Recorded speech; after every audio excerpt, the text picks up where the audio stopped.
এইসব উদ্ভট সিদ্ধান্তের কারণে কিন্তু একটি সরকারকে পালাতে হয়েছে, বিদায় নিতে হয়েছে। যে শিক্ষক সমাজ, অভিভাবক সমাজ, শিশু সমাজ আপনি একটা মতামত দেন, যে আমরা এটা করতে পারি কিনা, না ইন্টারনেটকে টাকা পাঠাবে, না অ্যান্ড্রয়েড মোবাইল পাঠাবে। এই যে আজকে একটা সিদ্ধান্তের কথা শোনা যাচ্ছে যে 3 দিন অনলাইনে, 3 দিন অফলাইনে ক্লাস হবে। আপনার কি অভিভাবক, ছাত্র, শিক্ষক বা কারো মতামত নিয়েছেন? আপনাকে এটা মতামতের জন্য একমাত্র ছেড়ে দিতে হইতো যে শিক্ষক সমাজ, অভিভাবক সমাজ, শিশু সমাজ আপনি একটা মতামত দেন যে আমরা এটা করতে পারি কিনা।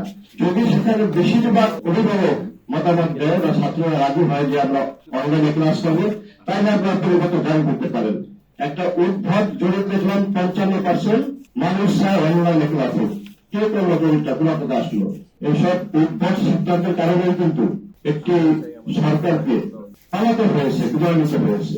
সুতরাং আমাদের সিদ্ধান্ত নিতে হতে হবে যথাযথ, আমাদের সিদ্ধান্ত হতে হবে শক্তিশালী।